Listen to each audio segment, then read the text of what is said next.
¿Cuáles son los únicos linfocitos que tienen que secretan anticuerpos? El segundo.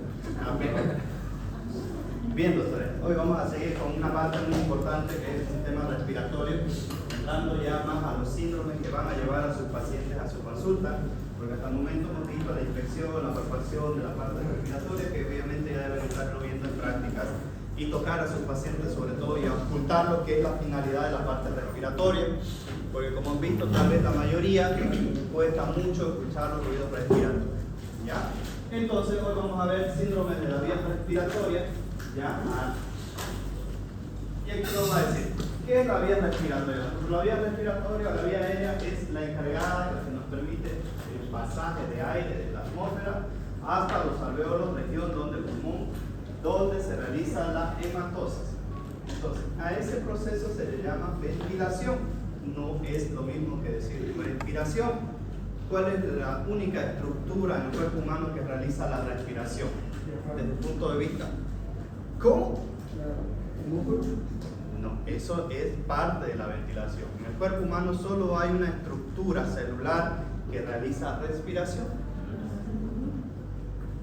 Está en un libro rojo, bueno, antes era rojo, ahora es azul, se llama Fisiología de Guyton. Dice que la respiración, el único órgano celular que la realiza es la mitocondria. Lo que nosotros hacemos es ventilar, y la ventilación está conformada por una inspiración y una expiración, y el proceso de inspirar está asociado a los músculos intercostales y el diafragma, pero no es lo mismo que decir respirar, ¿ya? Fisiología básica. Bueno, las principales manifestaciones clínicas son producidas por la disminución de los diámetros que vamos a tener a nivel de todo lo que es el tracto respiratorio, ¿ya? Disminución de la luz, ya sea por tapones, por aumento de la producción de moco o tumores endotraqueales, disminución de la pared por edema de la pared o espasmos del músculo de Reisenstein que se encuentra a nivel de los bronquios. Como ustedes saben, la tráquea es un conducto, ¿no? Un tubo básicamente, el cual se divide en la carina en dos y eso se va subdividiendo para ir ramificando los bronquios de primer orden, segundo orden, hasta llegar al alveolo. Como ustedes saben por anatomía, esto está recubierto por un epitelio, ¿no? Que tiene sus finalidades y funcionalidades. Entonces, este diámetro es como hacer pasar una manguera y agua a través de la manguera, ¿ya? Si pasamos agua a través de una manguera que no disminuya su luz, va a ser fácil el trayecto, va a difundir fácilmente. Pero si a esa manguera la comprimimos un poco, la agua va a aumentar la presión y va a disminuir el flujo. Entonces, a eso hace referencia que el cambio de diámetro en la luz del bronquio va a causar que aumente la resistencia al momento de inspirar o al momento de expirar. Y ese aumento en la resistencia puede ser debido por una broncoconstricción en el paciente asmático, por un proceso tumoral o por proceso obstructivo por moco que puede darse en los pacientes que nosotros tenemos intubados sobre todo, ¿ya? Lo cual, ya sea por disminución de la luz, por disminución de la pared, va a llevar ¿a qué? A una dificultad respiratoria que va a ser la manifestación por la cual nosotros el paciente va a ir a buscar. Doctora de pijama rosada, ¿la está aburriendo mi clase? Si no, nos vamos. Si usted tiene otra cosa que hacer, doctora, está abierta la puerta. No tengo problema, pero no me distraiga. La estoy notando unas 2 veces atrás, está en su teléfono, no sé qué está haciendo. Y eso para mí me distrae. Yo estoy tratando de explicarles algo y veo gente que ni siquiera está prestando atención, que no quiere pasar la clase. Ya le he dicho, desde el primer día de clase, no me interesa su asistencia, para mí no vale ni medio punto. Si ustedes estudian y pasan mi examen, bienísimo. Y como han visto, mi examen entra parte del libro y entra parte de lo que yo hago. Entonces, o atienden, ¿no? Porque si no, pregúntenle a los de anatomía patológica, lo doy por avanzado, y del examen que yo les voy a tomar lo que no pregunté, el 100%. Así que por favor, el que no quiera está libre de salir, no está cerrada la puerta. ¿Ya? Bien. Entonces, el conocimiento anatómico y fisiológico de la vía respiratoria constituye la base para entender las manifestaciones clínicas y los hallazgos del examen físico de los pacientes con compromiso de la vía aérea. Obviamente, si nosotros recordamos anatomía, ¿dónde empieza la vía aérea? Tenemos vía aérea superior y vía aérea inferior. Y entonces, desde la superior a la inferior van a dar signos manifiestos de dificultad respiratoria, congestión nasal y por ende disnea. ¿Ya? Entonces, la pared de la tráquea y los bronquios está constituida por cartílago, músculo, colágeno. Internamente está cubierta por un epitelio respiratorio que produce secreciones de líquido. Nosotros sabemos que la tráquea está recubierta por afuera. ¿Por qué está recubierta o por qué está constituida la tráquea? Cartílago, y dentro del cartílago tiene un epitelio cilíndrico simple ciliado que produce moco, que produce la protección de la vía respiratoria. Entonces, si nosotros consideramos que el epitelio es esto lo de aquí, y afuera del epitelio tenemos una lámina íntima, una lámina mucosa, una lámina muscular, una lámina serosa, y esto, ¿qué va a hacer? Que esto tenga hiperactividad. Eso quiere decir que esta tráquea que mide 2,5 centímetros a 3, ¿no?, pueda hacer esto, pueda contraerse por los músculos que están alrededor, por un lado. Por el otro puede hipertrofiarse la mucosa que tenemos en la vía respiratoria. Y si nosotros entendemos eso, vamos a entender muchas de las patologías que van a comprometer la vía respiratoria. ¿Ya? Entonces, durante la inspiración, los músculos inspiratorios contraen la caja torácica, se expande generando una presión negativa. Durante la expiración, los músculos se relajan, devolviendo pasivamente su posición de inicio. Entonces, ¿qué quiere decir? Cuando nosotros inspiramos, obviamente, ampliamos la caja torácica y eso hace que haga una presión negativa, hace que la atmósfera ingrese con oxígeno y todos los gases que hay para que se produzca el proceso de ventilación. Y cuando nosotros relajamos la caja torácica, de forma pasiva, el aire va a salir, pero ya no va a salir con su misma composición, porque ahí ya se van a liberar los gases que se liberaron, como por ejemplo el dióxido de carbono, que es el que se elimina. ¿Ya?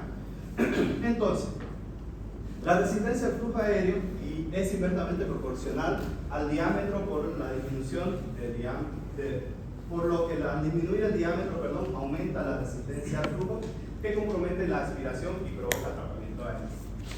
Esto quiere decir, si lo llevamos a una analogía de la manguera que tenemos agua, por aquí vamos a ver si es aire, va a transcurrir del alveolo o desde afuera de la vía de la atmósfera al alveolo sin problema, y va a entrar y va a salir, ¿no es cierto? No tenemos ninguna disminución de la luz. Pero si por el contrario este diámetro se aumenta, va a aumentar la resistencia tanto al ingresar como al salir. ¿Y eso qué quiere decir? Que el paciente va a tener más uso de musculatura accesoria, va a hacer mucho más fuerza para inspirar y para botar, y por ende vamos a tener la disnea, la sibilancia en el paciente, por un broncoespasmo, por un cuerpo extraño, por aumento del epitelio bronquial. El atrapamiento aéreo origina hiperinsuflación dinámica, que reduce la capacidad respiratoria y aumenta la capacidad residual funcional, con lo que empeora la disnea y la tolerancia al ejercicio. En condiciones normales, como había dicho su compañero, el diafragma y los intercostales participan en la inspiración. ¿Ya? En condiciones patológicas como el enfisema, que es una de las patologías en la cual se produce un atrapamiento aéreo marcado, vamos a ver que ingresa aire pero cuesta salir, y por lo tanto va a quedar un remanente de todo lo que entra, y el tórax va hiperinsuflándose, va habiendo un aumento del perímetro antero-posterior, y el paciente va a tener dificultad al realizar actividad física, va a sentir disnea. ¿Cuáles son las manifestaciones clínicas? Limitación. Principalmente por limitación del flujo aéreo vamos a tener que esta limitación puede ser de la siguiente forma. Puede ser una limitación localizada, por ejemplo, aspiración de cuerpos extraños en la vía aérea, ya sea superior o inferior, cuerpo extraño que dificulte el ingreso de aire hacia los pulmones, ¿ya? Difusa, por ejemplo, en la bronquitis aguda, asma, ¿ya?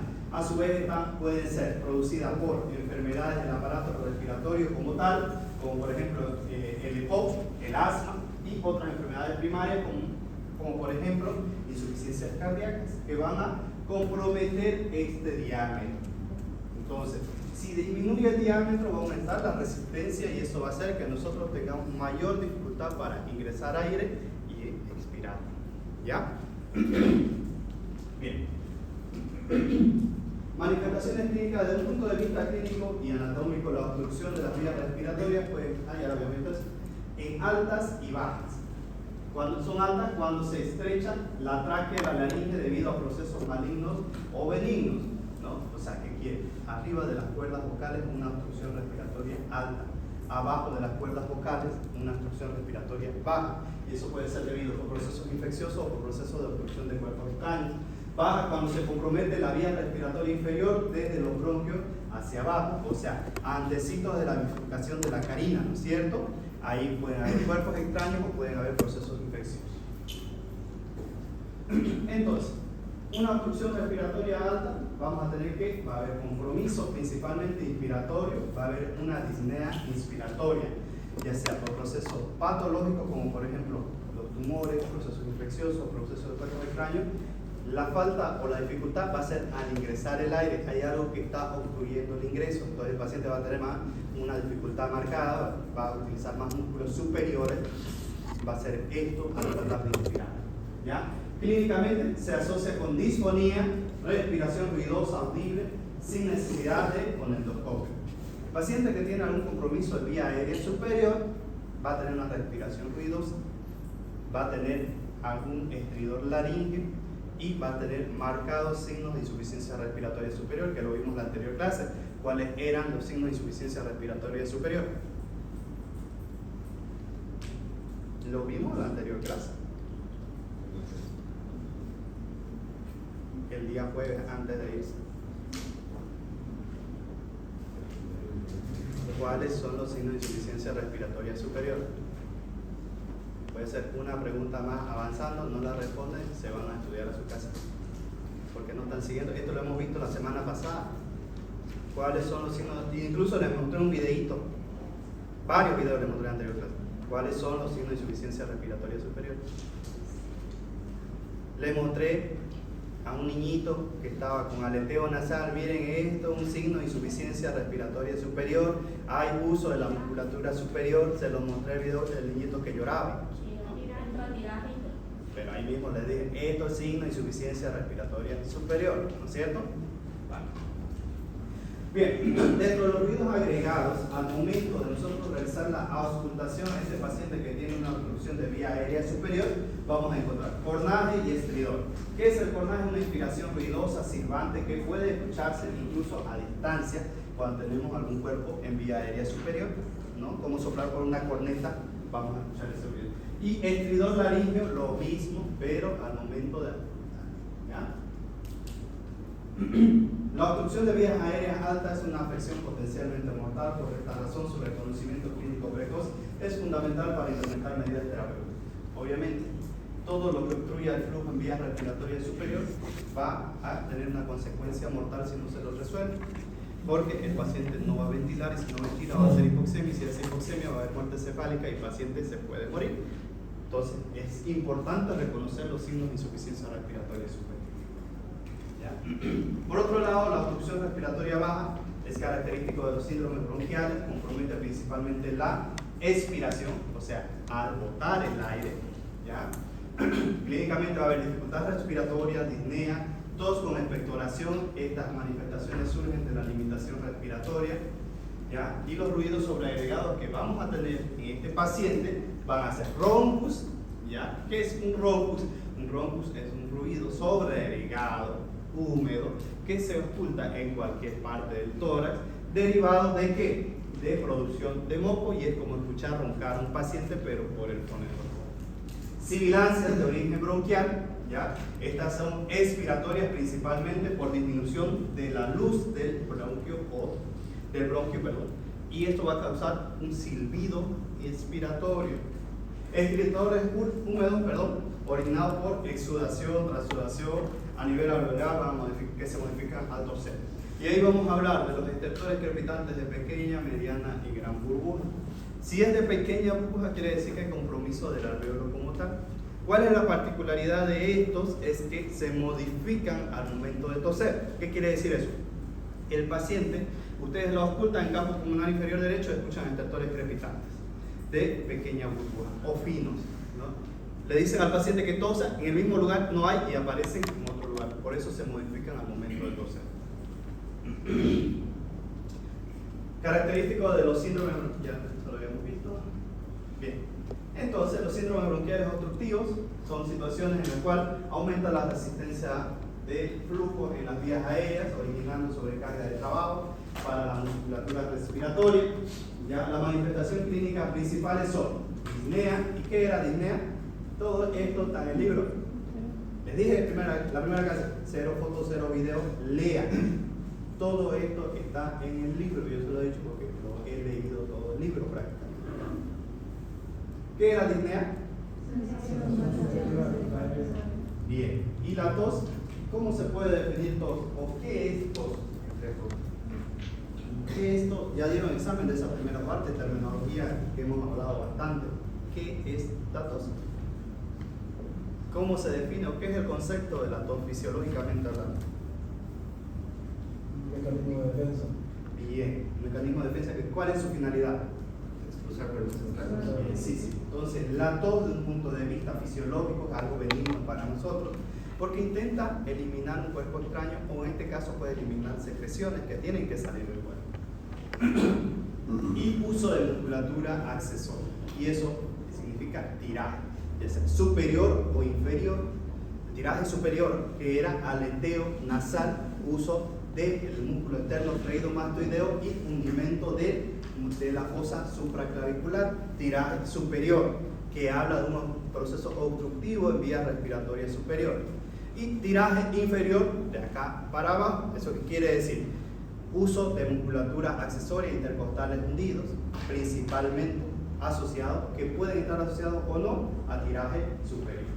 ¿Ya? El diagnóstico, vamos a tener dentro de los diagnósticos los síndromes obstructivos, que pueden ser obstrucciones de vía aérea superior o obstrucciones de vía aérea inferior, ¿no? Estos pueden ser secundarios a procesos obstructivos pulmonares, como por ejemplo el EPOC, ¿ya? Y el asma bronquial. Exámenes complementarios, principalmente radiografía de tórax, espirometría y tomografía de tórax, para ver la causa del proceso obstructivo, que puede ser un cuerpo extraño o puede ser un proceso infeccioso. Las manifestaciones clínicas, principalmente disnea y tos. Esas son manifestaciones de la vía respiratoria, aunque en algunos casos complejos como la insuficiencia cardíaca, disnea y tos está presente y el paciente no tiene compromiso pulmonar como tal, sino cardíaco. Y si mejoramos la causa cardíaca, va a mejorar la disnea y la tos que tiene el paciente. ¿Qué vamos a ver a la inspiración? A la inspección del paciente vamos a ver uso de musculatura respiratoria accesoria, ya sea tiraje superior, tiraje inferior, ¿ya? Atrapamiento aéreo en el paciente que ya tiene una enfermedad pulmonar obstructiva crónica, que va a haber un tórax en tonel. ¿Eso qué quiere decir? Que vamos a tener un aumento del diámetro antero-posterior y por lo tanto el paciente va a parecer como si estuviera todo el tiempo con el tórax insuflado, ¿ya? Entonces, a la palpación, ¿qué vamos a notar en este tipo de pacientes que tienen un aumento del perímetro antero-posterior o diámetro antero-posterior en el paciente con tórax enfisемatoso? Vamos a ver que la elasticidad torácica está disminuida. Obviamente, si tenemos un paciente que ya está con el pecho insuflado, vamos a tener que los movimientos respiratorios van a ser mínimos prácticamente, porque no hay donde más meter aire, entra muy poco, entonces no vamos a ver que mueve mucho la caja torácica. Las vibraciones vocales, si tenemos aumento, y esto viene de un cambio físico netamente.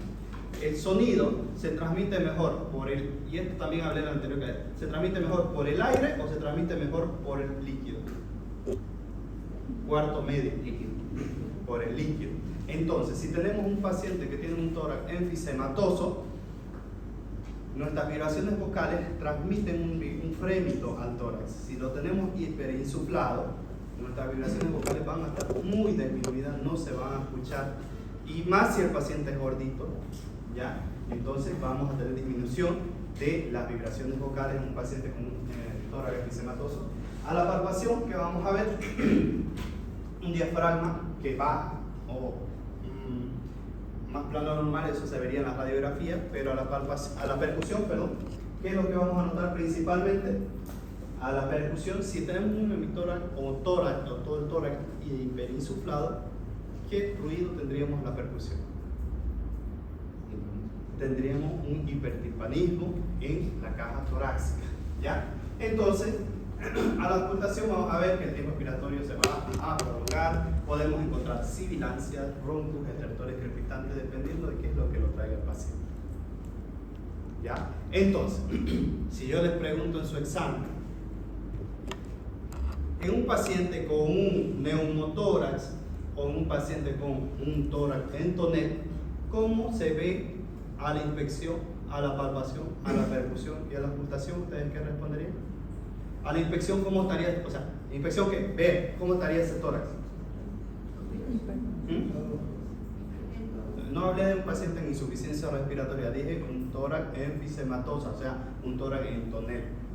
No le dije en ningún momento. Y por cierto, esta segunda parte van a ser muchos más casos clínicos que terminología. Entonces, a la inspección, ¿cómo estaría? Y no mencioné en ningún momento que está en insuficiencia respiratoria. A la inspección, ¿cómo se vería o cómo estaría ese tórax? Aumento del diámetro entero posterior a la inspección. A la palpación, pero si está su copia, miren. A la palpación va a haber disminución de la elasticidad, va a haber disminución de las vibraciones vocales. A la percusión vamos a tener aumento del timpanismo y vamos a tener, puede ser, estertores crepitantes, roncos, sibilancias, dependiendo de qué lo trae ese paciente.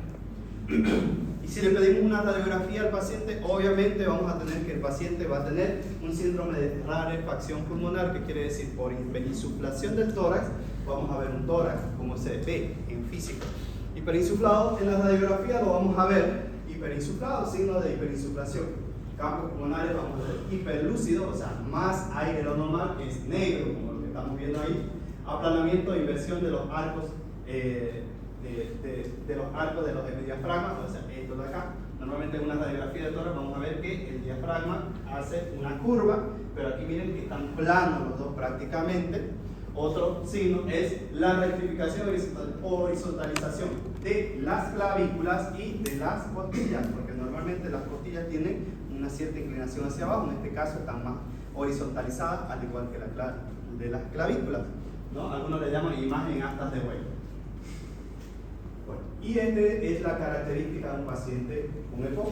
Dentro de los EPOC tenemos el EPOC abotargado, el EPOC del soplador azul y el soplador rosado, que van a hacer referencia a dos tipos de enfisema que son patologías respiratorias netamente, en el cual vamos a tener una destrucción progresiva de las vías respiratorias, ¿no? Aquí vemos un alveolo normal que tiene, o un acino que tiene forma de uva, ¿no? Racimo de uva, que va a ir perdiendo su forma estructural anatómicamente hasta que la pierda. Y si esto lo pierde, vamos a disminuir la capacidad de hematosis o de perfusión a nivel alveolar, porque no hay pared donde se haga la hematosis. Entonces, tórax en tonel, aumento del diámetro entero posterior, y eso viene de donde guardaban el pino antiguamente. Entonces vamos a tener pacientes con aumento del perímetro entero posterior en relación a uno que no tiene el proceso. El tórax enfisematoso, como habíamos mencionado, tiene pues destrucción del parénquima o del acino alveolar como tal, y por lo tanto no va a haber hematosis, no va a haber intercambio. Y si eso le hacemos una radiografía, una tomografía, vamos a ver parénquima pulmonar sobreinfectado con este líquido ilustrado y áreas donde no hay parénquima pulmonar por este proceso de destrucción que hay. Bien. Dentro de los procesos de vía aérea respiratoria superior vamos a tener la traqueobronquitis, ¿ya? Que es un proceso infeccioso como tal, pero más se ve en niños, por lo tanto esto lo van a ver mucho en pediatría, ¿ya? Esto que va por el proceso continuo que incluye una infección nasofaríngea, bronquial, bronquial del parénquima pulmonar. Estos pacientes que llegan con una traqueobronquitis llegan principalmente con el antecedente que han tenido rinorrea, que han tenido malestar general, alzas térmicas que no acudieron adecuadamente a su médico y se han ido complicando y ido bajando. Esto va a dar de múltiples etiologías, principalmente pueden ser virales, bacterianas, ¿ya? Como por ejemplo la tos productiva, transparente, moco purulento, espesa, precedido de rinitis o faringitis, ¿ya? Síndromes febriles de bajo gasto, roncos, sibilancias, estertores de mediana burbuja. El diagnóstico principalmente clínico, ya existen los cultivos, pero eso tarda 3 días, entonces uno tiene que dar tratamiento sintomático y si considera que es un proceso viral, pues paliar los síntomas lentamente. Por otro lado, la bronquitis, dentro de ellas tenemos las crónicas y las crónicas granuladas. ¿Qué es una bronquitis? Ya vamos a tener que el paciente tiene procesos de aumento de la disnea, tos con cambios de la expectoración y aumento de la obstrucción de las vías aéreas. Un paciente con bronquitis crónica se define como el paciente que tose más de 3 veces al año por más de 2 años consecutivos con expectoración. ¿Ya? Entonces, es un paciente con una bronquitis crónica o el paciente que fuma, que tiene tos todos los días en la madrugada, en la mañana al levantarse y expectora todos los días. Ese paciente vive con tos, vive con expectoración, pero existen momentos, por ejemplo, en la época que vamos a entrar, en el invierno, más adelante, en el cual se pueden sobreinfectar y estos pacientes vienen con mayor disnea, vienen con alzas térmicas, vienen con... Inicialmente ellos tienen una tos productiva con expectoración blanquecina, pero puede cambiar a una expectoración purulenta, que es el motivo que lo trae. Las etiologías infecciosas pueden ser bacterianas, virales principalmente. Las manifestaciones clínicas del paciente que tiene bronquitis va a estar paciente con tos productiva, con alzas térmicas, ya sea continuas o discontinuas las alzas térmicas, pero la manifestación principal de la bronquitis crónica es la disnea, o sea, la falta de aire del paciente. Diagnóstico clínico, netamente, una buena anamnesis, una buena historia clínica y dentro de los estudios complementarios, pues la radiografía de tórax. Dentro de los tratamientos, que eso lo van a ver con más calma en terapéutica, son tratamientos que pueden ser antivirales o tratamientos paliativos sintomáticos netamente. ¿Dudas, preguntas, algo que no haya quedado claro?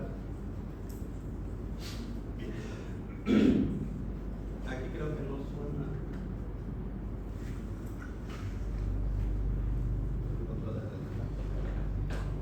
Obstrucciones de vías respiratorias superiores, las causas, las epiglotitis. ¿Qué es una epiglotitis? Bueno, ustedes no llevan pediatría todavía, ¿no? ¿En qué año llevan pediatría? Aquí. Las epiglotitis, como saben, ¿qué es la epiglotis? ¿Qué función tiene? Bien, como saben, la epiglotis es como una puertita que tapa las vías respiratorias, ¿no es cierto? En los niños principalmente se produce una inflamación de esto y hace que se produzca un ruido inspiratorio en los pacientes y principalmente es de causa viral. ¿Ya? La laringotraqueobronquitis, cuando tenemos procesos de laringitis, inflamación de la laringe, cuando el paciente viene con odinofagia, viene con alzas térmicas o con disfagia y le miramos las fauces, el paciente va a estar con una fase congestiva, eritematosa, con vesícula o puede estar con pústulas, haciendo la referencia a que puede ser un proceso bacteriano o puede ser un proceso viral. ¿Ya? Y si esa laringitis no se atiende adecuadamente, no se medica adecuadamente, va a derivar en una traqueitis o una traqueobronquitis, como hacen los pacientes pediátricos generalmente. Puede causar edema angioneurótico, ¿ya? Edema por obstrucción por lesiones térmicas, inhalación de tóxicos. Saliendo de los procesos infecciosos, el inhalar en un incendio mucho humo produce un edema a nivel del tracto respiratorio superior y eso puede causar un edema de la mucosa y causar obstrucción respiratoria alta y causar obstrucción respiratoria baja si está mucho tiempo el paciente inhalando ese proceso.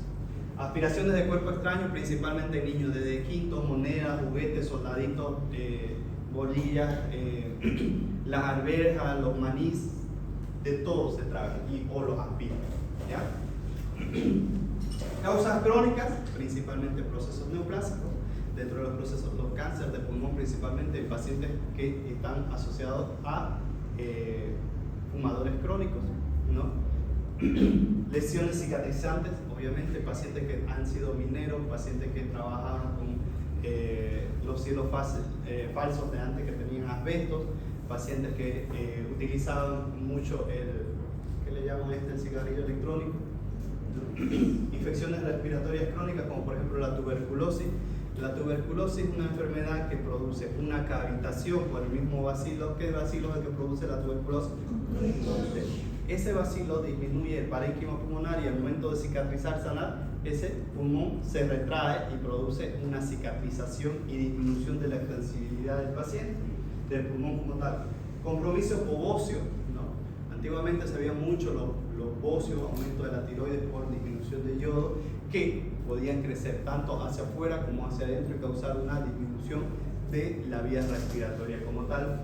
Enfermedades neurológicas como apnea del sueño en pacientes con obesidad mórbida, sobre todo, traqueomalacia, policondritis recidivante, granulomatosis de Wegener. Estos de aquí son procesos muy raros de ver, ¿ya? Pero principalmente procesos neoplásicos como causa crónica.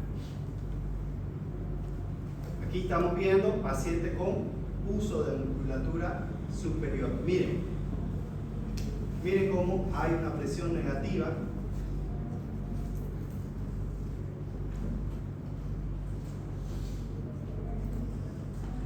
Miren cómo utiliza el músculo esternocleidomastoideo. Miren cómo la fosa supraclavicular se va a demarcar con mucha, es muy evidente, ¿ya? A diferencia de el tiraje inferior. Miren cómo las costillas se retraen y el músculo intercostal hace una presión negativa. ¿Para qué? Con la finalidad de incrementar esta presión negativa y de tratar de meter más fuerte o más aire hacia adentro, ¿no? Entonces, estos dos tipos de tirajes pueden estar juntos o pueden estar separados. ¿Son signos de insuficiencia respiratoria? Sí. Cuando vemos un paciente así o así, hay que hacerle algo o hay que referirlo porque se va a morir, y si se muere en nuestra presencia y no hacemos nada, cada uno de ustedes va a ir preso por negligencia. Entonces, estos signos de insuficiencia respiratoria deben llamar la atención porque el paciente en cualquier momento va a dejar de compensar y va a hacer un paro respiratorio y posteriormente va a hacer un paro cardíaco y va a terminar falleciendo si no se lo intuba, si no se lo retira, ¿ya? Entonces, dentro de las causas de obstrucción vamos a tener las malignas, las no malignas o las benignas. Dentro de las malignas, principalmente cáncer de pulmón, más frecuente cáncer de pulmón de células escamosas, tumores malignos primarios de vías respiratorias superiores, enfermedades metastásicas causadas por tumores a distancia. ¿No? Dentro de la maligna, tumores netamente de vía aérea, de pulmón como tal, como el carcinoma de células pequeñas o de células escamosas, o problemas metastásicos, problemas que derivan de otra enfermedad, como por ejemplo los tumores de testículo que pueden principalmente metastizar a pulmón. Dentro de las no malignas, las principales, principalmente en niños, se ve altísimo, aspiración de cuerpo extraño. Cualquier cosa aspira a los niños, ¿no? Desde soldaditos, arvejas y los granitos del choclo, que es lo más frecuente. Edema de glotis, ya, trajo tumores benignos, papilomas y todo lo demás. La obstrucción de vía aérea alta es una afección potencialmente mortal. Por esta razón, su reconocimiento clínico precoz es de fundamental importancia para la implementación de medidas terapéuticas oportunas. ¿Ya? Se caracteriza por una triada típica de bradipnea inspiratoria con tiraje y cornaje o estribo. ¿Qué es bradipnea? Llega un examen de segundo. ¿Qué es bradipnea?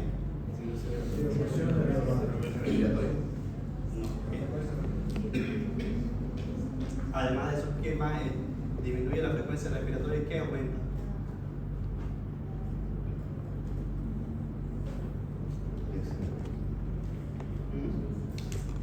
Al disminuir la frecuencia respiratoria, ¿qué es lo que va a hacer? Va a ampliar el proceso de inspiración. ¿Eso qué quiere decir? Que el paciente de inspirar normalmente así, lo que va a hacer es...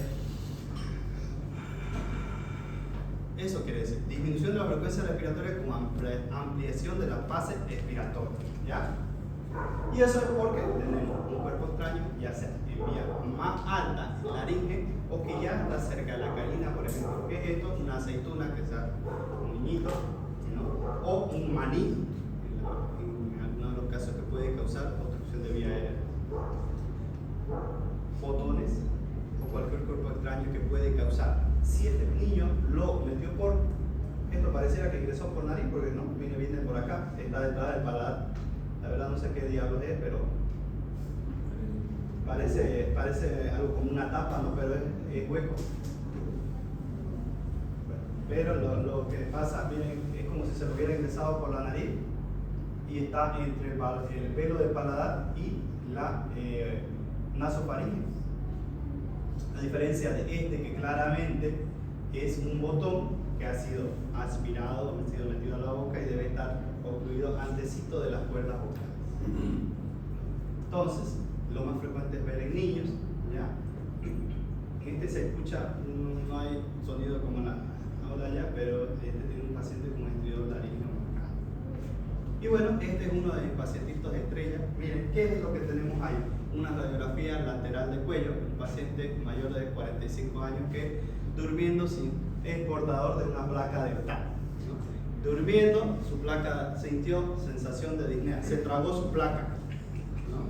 Se tragó su placa, entró con disnea, triaje marcado. Y miren, hicimos radiografía de tórax, la placa dental ocluida entre la epiglotis y la orofaringe.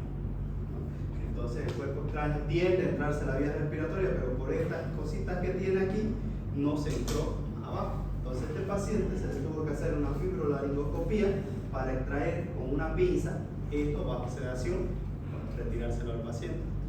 Como este paciente estuvo más de 12 horas, hizo un edema de laringe y terminó incubado 3 días porque no entraba el aire después de sacarle los cuerpos.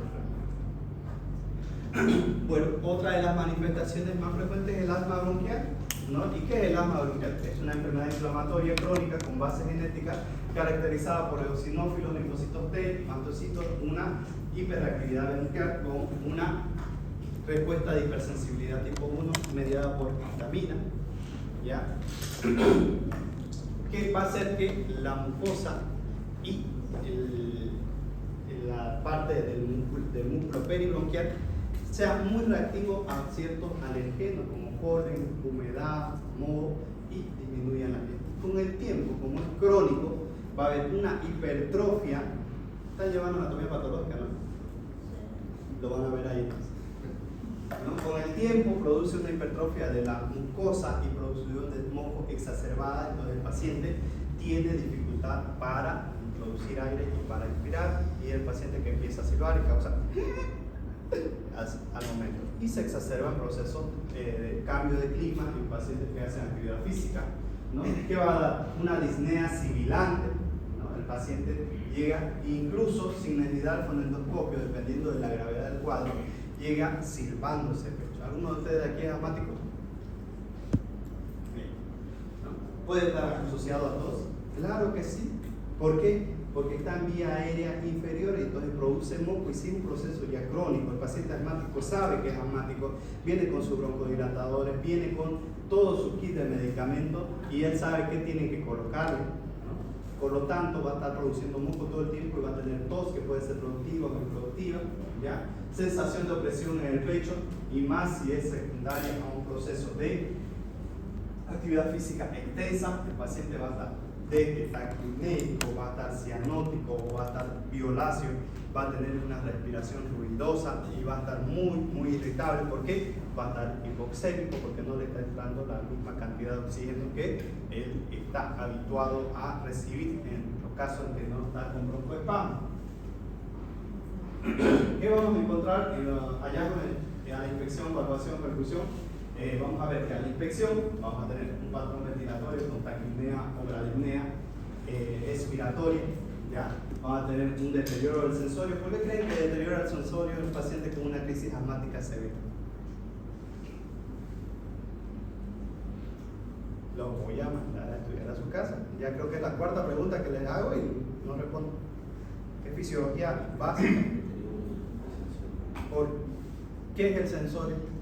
Empecemos por ahí. ¿Saben qué es el sensorio? El nivel de conciencia, doctor. Deterioro del sensorio quiere decir deterioro del estado de conciencia. ¿Y por qué deteriora el estado de conciencia en un paciente que tiene asma, crisis asmática? Por la hipoxemia que produce el paciente. Entonces, por eso hay deterioro del estado de conciencia. Cianosis, ¿por qué hay cianosis? ¿Y qué es la cianosis? Lo vimos dentro de las primeras clases. Coloración azulada de extremidades o labios, que puede ser central o periférica. ¿Y eso se debe a qué se debe la cianosis? Pero la hipoxia, ¿a qué lleva y por qué se debe la cianosis? ¿Está en el libro? ¿Por aumento de qué? Ojo que les puedo volver a preguntar lo que avancé en el primer tema, ¿no? Porque está relacionado. ¿Por qué se debe la cianosis en el paciente que tiene insuficiencia respiratoria?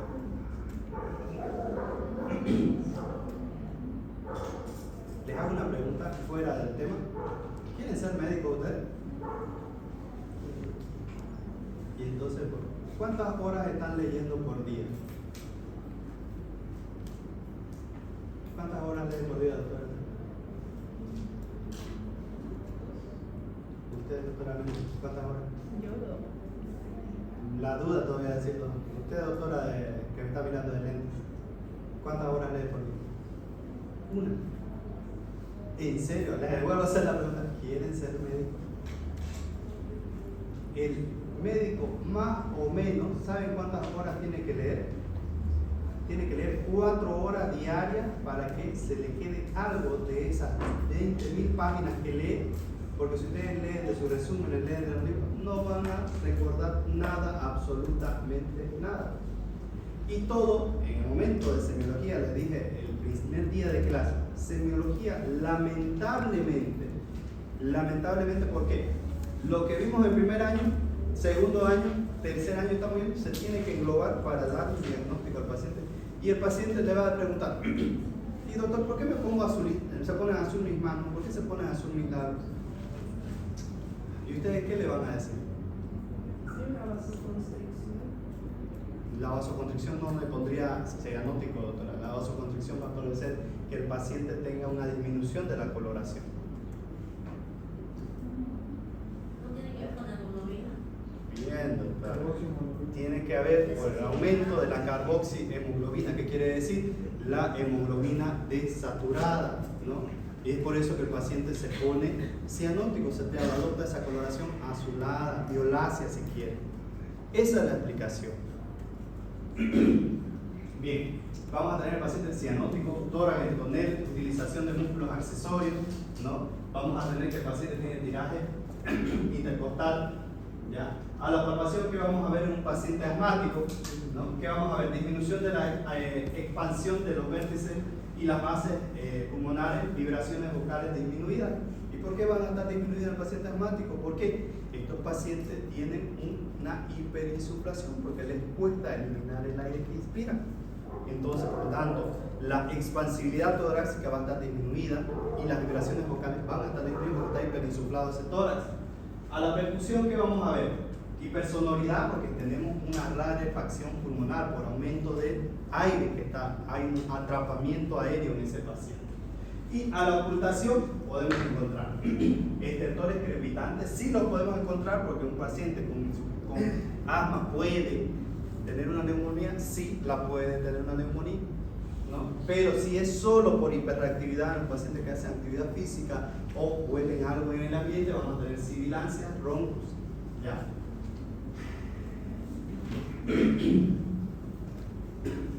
Por otro lado tenemos que existe también la enfermedad pulmonar obstructiva crónica que se abrevia como EPOC, ¿ya? Que es una obstrucción crónica del flujo aéreo progresiva e irreversible. Y dentro de ella vamos a tener a la bronquitis crónica y al enfisema pulmonar.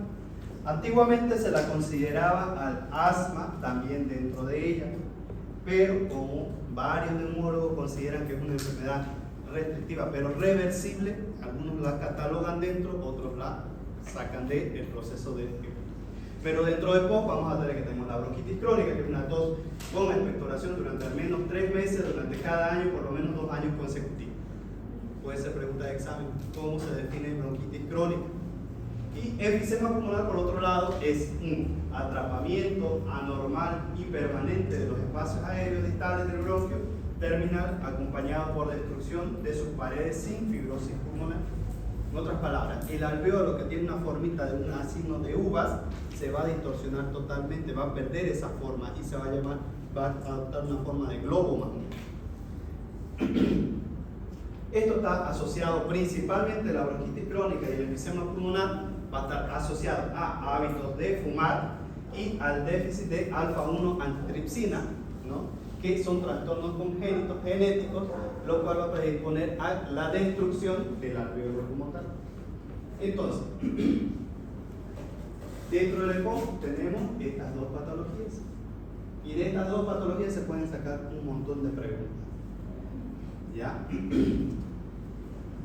Exámenes complementarios, principalmente respiratorio, la radiografía de tórax que todo el mundo conoce. Están llevando imagenología, ustedes no ven, este semestre. Sí. No me mientan, en tercer año llevan imagenología. Sí, pero semestral. Si no, lo iba a reventar la pregunta. Ya. Bueno, en la parte respiratoria, el primer estudio más barato, más rápido de hacer, que todo el mundo lo puede interpretar, hasta un estudiante de medicina. ¿Qué vemos ahí? ¿Qué diferencia hay entre este y este? Bueno, obviamente allá dice normal, ¿no? Ya está copiado. Vemos un tórax que, miren, hay que ser muy crítico en la forma de que nosotros los médicos debemos ver tanto los estudios para interpretarlos y no leerlos, que hay una diferencia, y debemos ver al paciente desde que ingresa por la puerta, cómo ingresa, cómo camina, cómo está vestido, cómo nos saluda, para ver. En el caso de esto, miren, les puse una radiografía normal y una radiografía patológica. Aquí vemos una radiografía antero-posterior del tórax, en el cual es una radiografía del paciente masculino, porque no hay mamas, ¿no? Donde vemos los arcos costales, el parénquima pulmonar y el diafragma. El diafragma normalmente el lado derecho un poco más alto que el lado izquierdo y ven que tiene una curva. A diferencia de la que tenemos al lado, que igual es una radiografía antero-posterior, en el cual vemos un tórax de un paciente que en este caso es de un paciente leptosómico, ¿no? O de paciente, ¿cómo lo conocen? El paciente asténico, el flaquito, ¿no? ¿Por qué? Porque miren el corazón engota en relación a este. Tenemos los aumentos de, rectificación del diafragma y aumento de la claridad pulmonar, o sea, se ve mucho más oscuro. Entonces, el primer estudio para ya sea bronquitis, ya sea para asma, es la radiografía de tórax, que eso, si no están llevando imagenología ahorita, lo van a llevar y van a ver, aprender a leer e interpretar una placa de tórax. Y obviamente, si hay un poco más de recursos y tiempo, se realiza la tomografía del tórax. La tomografía del tórax, de ver esto, que es como ver una tele en blanco y negro. ¿Han visto todavía tele en blanco y negro ustedes? ¿Sí? ¿No? Miren, es poco visible, medio desenfocado. A ver esta imagen nítida en 3D de alta definición, que llama mucho la atención. Parénquima pulmonar normal, área así, parénquima, un parénquima pulmonar con un vidrio ilustrado, o lo vemos más blanquecino, que es sugerente de un proceso de fibrosis pulmonar. Entonces, también tenemos las bronquiectasias dentro de este rango de patologías, que quiere decir dilatación del bronquio por X motivo, X causa. Vamos a tener una dilatación anormal permanente en el árbol bronquial, ya producida por alteraciones irreversibles de los componentes elásticos musculares de la pared. Ustedes saben, ¿esta radiografía es de hombre o es de mujer? Bien. ¿Es de mujer? ¿Y tiene prótesis o no tiene prótesis? Sí, tiene. Pareciera que tiene, ¿no? ¿Por qué? Miren, ven esta área bien definida y redonda en una mujer que no tiene prótesis. Hasta en una radiografía uno se da cuenta. ¿Por qué? Porque esta área es un poco más triangular. Miren, bien delimitado, bien circunscrito ambos lados. Bien, ven que no se la charla, ¿no? Bueno, puede ser hombre también, ¿no? Con prótesis. Entonces, ustedes habíamos dicho que el bronquio es una estructura cartilaginosa, ¿no? Compuesta por varios y múltiples anillos. Y estos bronquios, la tráquea se divide en la carina, en bronquio derecho, en bronquio izquierdo, y esto va haciendo subdivisiones de los bronquios de primer orden, segundo orden, tercer orden, hasta llegar al alveolo. Como sabemos, esa estructura se va haciendo más pequeñita y adopta una forma de entre anillo, anillo y anillo. Hay ciertas patologías donde estos anillos se van a destruir y van a formar unas verdaderas imágenes más grandes, similar. El proceso aquí ya no está en el alveolo, la destrucción, sino en los bronquios, en los primeros, segundo orden, donde hay una pérdida de la estructura y por lo tanto va a haber mayor atrapamiento aéreo. Y eso va a dar un incremento del espacio muerto. ¿Qué es el espacio muerto fisiológico? Que se lleva en fisiología 1, se encuentra en fisiología de Gaito. Es donde no hay intercambio de gaseosos. Bien. Es un tercio del espacio muerto anatómico. Bien, doctor, interesante, está leyendo. Bien. Se salvaron porque lo iba a botar. Bien, entonces, la bronquiectasia puede ser por etiologías múltiples, principalmente procesos congénitos o infecciones respiratorias a repetición, dadas manifestaciones clínicas como tos, expectoración purulenta, hemoptisis en algunos casos, en el 50% de los casos, sin necesidad de que llegue a ser tuberculosis. ¿Ya? El diagnóstico, una correcta anamnesis y radiografía de tórax. El tratamiento, dependiendo de qué es lo que encontremos, si es una tuberculosis, tratamiento para tuberculosis, si es una bacteria como un neumococo, antibióticos contra el neumococo, si es una influenza, antivirales como el oseltamivir, ¿cierto? Y esta es la bronquiectasia, que quiere decir bronquios anormalmente dilatados, lo cual va a aumentar el espacio muerto y va a hacer que el paciente tenga una hiperinsuflación del tórax. ¿Dudas? ¿Preguntas? ¿Hay tiempo? 20 minutos, vamos a seguir entonces. ¿Dudas? ¿Preguntas?